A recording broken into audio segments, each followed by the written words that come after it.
और अनुराग ठाकुर ने राहुल गांधी की देश भर में जाति जनगणना की मांग पर कटाक्ष करते हुए शुक्रवार को जोरदार हमला बोला। सदन में अनुराग ठाकुर ने बिना राहुल गांधी का नाम लिए कहा, जिसकी जाति का पता नहीं वो जातीय जनगणना की बात करते हैं। उनके इस बयान पर लोकसभा में जमकर हंगामा हुआ। कांग्रेस समेत विपक्ष के सांसदों ने अनुराग ठाकुर के इस बयान का विरोध किया और उनसे माफी मांगने की मांग की। माननीय सभापति जी, उस समय के प्रधानमंत्री स्वर्गीय आरजी वान जी ने यही कहा था कि ओबीसी के आरक्षण का विरोध करता हूं। ये तो सदन में है। आरजी वान ने कहा था कि मैं ओबीसी को आरक्षण का विरोध करता हूं। अब ये तय करें कि वो सही थे या ये सही हैं, और आपकी पार्टी गलत थी कि आप गलत हैं,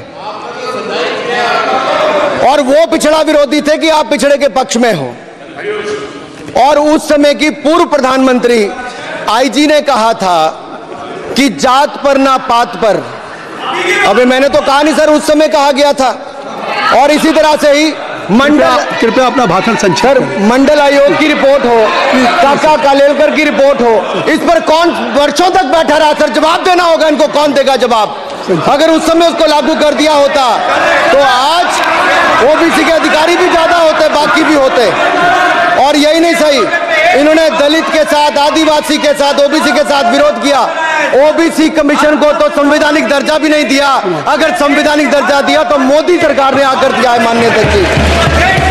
और मैं इस सदन के लिए पढ़ देता हूं सर।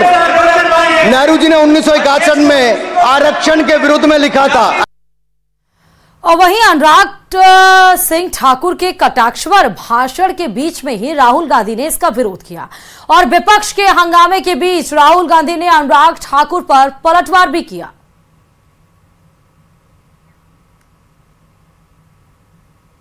स्पीकर सर, देखिए,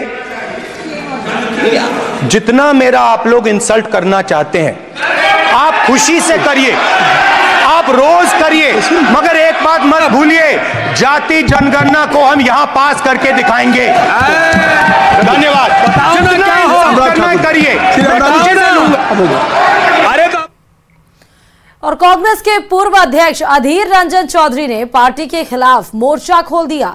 अधीर रंजन चौधरी ने पार्टी अध्यक्ष मल्लिकार्जुन खड़गे पर निशाना साधते हुए जमकर हमला बोला। उन्होंने कहा कि जब से खड़गे पार्टी के अध्यक्ष बने हैं तब से देश भर में पार्टी के सभी पद अस्थायी हो गए, यहां तक कि उनका पद भी अस्थायी बना दिया गया।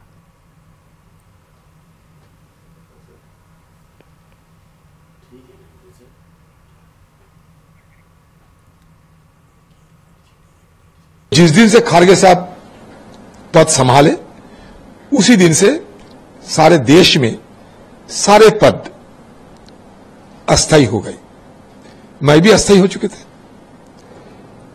जब चुनाव आई थी तो मैंने कहा था उस समय भी इस पार्टी को कि अगर बंगाल में कोई सीट एडजस्टमेंट करना है, अलायंस नहीं, सीट एडजस्टमेंट, तो मेरी नजरत में होना चाहिए।